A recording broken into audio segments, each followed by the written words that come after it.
जब मुन्ना भैया ने हाथों में बंदूक टिकाए, चेहरे पे दुख लिए, तेज आवाज में ये डायलॉग बोला था तो बात सीधी दिल को जाके टकरा गई थी। लेकिन महसूस आज हुआ जब यूट्यूब पे आपके नाम से लोग उम्मीद लगा के किसी वीडियो की तलाश करें लेकिन वो मौजूद ही ना हो। तो मैंने सोचा क्यों ना इस गलती को सुधारा जाए और आप लोगों की अधूरी तमन्ना को फटाफट से अंजाम तक पहुंचाया जाए। तो बस हाजिर हूँ आपके लिए लेकर एक बहुत ही स्पेशल वीडियो जो मेरी तरफ से त्रिपाठी परिवार और पंडित खानदान की दुश्मनी को यादगार बनाने की एक छोटी सी कोशिश होगी। हेलो फ्रेंड्स, मैं हूँ Diksha. Welcome to film review of Mirzapur. कहानी मिर्जापुर के बादशाह कालीन भैया के इर्द गिर्द बुनी गई है, जिनके इशारे के बिना कबूतर हो या कौआ मिर्जापुर की गली में एंट्री तक नहीं मार सकता। बस समझ लीजिए मिर्जापुर इंडिया का नॉर्थ कोरिया है और किम जोंग उन ने अपना नाम बदलकर अखंडा त्रिपाठी कर लिया है। कमाल की बात यह है कि इनके सबसे बड़े जानी दुश्मन कोई अपोजिट गैंग वाले गैंगस्टर नहीं बल्कि घर में मौजूद खुद इनके सुपुत्र मुन्ना त्रिपाठी हैं, जो बचपन से एक अधूरा ख्वाब अपनी आंखों में सजाए बैठे हैं। कालीन भैया का पत्ता काट के मिर्जापुर की किंग वाली कुर्सी पे अपना कब्जा जमा के पूरे शहर को रन करना। लेकिन कहानी में फन, एडवेंचर और एक्शन का तड़का लगाने की जिम्मेदारी पंडित ब्रदर्स अपने कंधों पे उठाए हुए हैं। बड़कू वाले हैं गुड्डू पंडित, जो दिमाग से थोड़े वजनदार जरूर हैं लेकिन हिम्मत के मामले में खुद ऊपर वाला भी इनके सामने नमस्ते करने को मजबूर हो जाएगा। फिर चाहे घर पे आए मेहमान का स्वागत हो या फिर बीच रास्ते जंगल के मालिक का शिकार, गुड्डू भैया दिमाग से नहीं बंदूक से फैसला करते हैं। इनके ठीक उल्टे हैं छुटकू भाई बबलू पंडित, जो दिमाग से शातिर लोमड़ी जैसे चालाक हैं और हर चीज को नाप तोल कर उसका फायदा नुकसान कैलकुलेटर से डबल चेक करके किसी भी नतीजे तक पहुंचने का सफर तय करते हैं। कहानी में ट्विस्ट आता है जब मुन्ना भैया के राजगद्दी वाले रास्ते का सबसे बड़ा रोड़ा बनकर गुड्डू पंडित उनके घमंड को चकनाचूर करके शहर में धीरे धीरे अपनी पकड़ मजबूत करने लगते हैं और कालीन भैया का खौफ कम तो नहीं लेकिन थोड़ा सा बढ़ जरूर जाता है। अब कैसे बादशाह शतरंज के खेल में सामने वाले दुश्मन को पटखनी देता है जबकि खुद उसका वजीर बेवफा बनकर राजा की पीठ में खंजर घोंपने का मौका तलाश रहा है।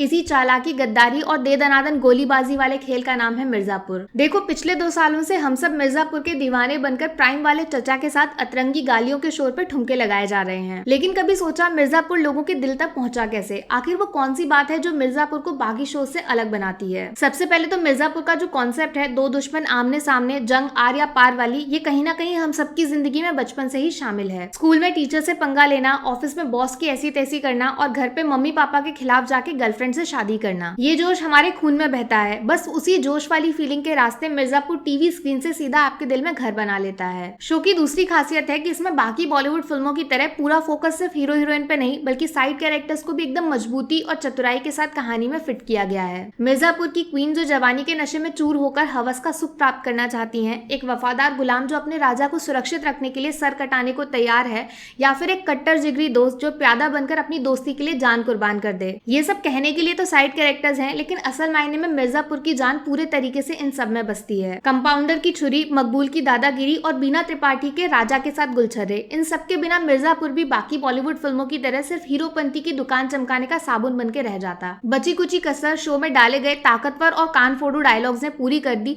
जो कहने के लिए तो गालियों के शोर से सजे हुए हैं, लेकिन हकीकत में मैं भी जानती हूँ और आप भी जानते हैं कि ये जो शराफत का मुखौटा हम घर वालों के सामने पहनते हैं, वो दोस्तों के सामने जब गायब होता है तो सबसे पहले हेलो हाई की जगह ये गालियां ही जुबान पे भरतनाट्यम करती हैं। जिस तरह से मिर्जापुर में शुरुआत से लेकर एंड तक सारे कैरेक्टर्स एक दूसरे से एकदम आसान और नॉर्मल भाषा में बातचीत करते हैं, उसकी वजह से ही पूरे 9 एपिसोड्स का सफर मनगढ़ंत या बनावटी नहीं बल्कि रियलिटी के काफी नजदीक महसूस होता है। और जब इस सब में वो दिल दहलाने वाला बैकग्राउंड म्यूजिक डाला जाता है तो शो का लेवल अपने आप सारी सीमाओं को लांघते हुए सीधा परफेक्शन के बगल में जाके कंधों में बाहें डाल के खड़ा हो जाता है। तो यार, कम शब्दों में बोलूं तो मिर्जापुर इंडियन सिनेमा के लिए एक अद्भुत रंगीन एक्सपेरिमेंट की तरह है, जिसमें पहली बार सिनेमा को जांचने पर रखने वाले क्रिटिक्स या फिर एक्सपर्ट्स नहीं बल्कि जनता जनार्दन को निशाना बनाकर स्टार्स या रेटिंग नहीं, सीधा लोगों के दिल को जीतने की कोशिश की गई है। लेकिन शो का जो कंटेंट है वो काफी बोल्ड और अडल्ट है, इसलिए छोटे छोटे बच्चों को स्क्रीन से थोड़ा दूर रखने की ड्यूटी आपको पूरी जिम्मेदारी के साथ निभानी पड़ेगी, वरना क्या पता कल को कट्टा तमंचा और गुड्डू भैया के डायलॉग्स आपके घर के डेली रूटीन में शामिल ना हो जाएं। अब रेटिंग के बारे में मत पूछिएगा, कुछ शोज होते हैं जो स्टार्स वगैरह से काफी ऊपर होते हैं और वो सिर्फ एक सीरीज नहीं बल्कि इमोशन बन जाते हैं। तो बस तैयार रहिए, ये तो सिर्फ ट्रेलर था, पूरी पिक्चर के दर्शन आपको 23 तारीख को होंगे। हमने तो बीमा करा लिया है, आप भी करा लेना, क्या पता मिर्जापुर 2 का एक्साइटमेंट सीधा दिल की नसों को फाड़ के हार्ट अटैक का खतरा ना पैदा कर दे। बाकी वीडियो में कुछ पसंद आया हो या फिर कुछ शिकायत करनी हो तो मैं आपको इंस्टाग्राम पे भी मिल जाऊंगी, वरना थोड़ा सा इंतजार करिए, मिलूंगी आपसे अगले वीडियो में। Take care, bye bye.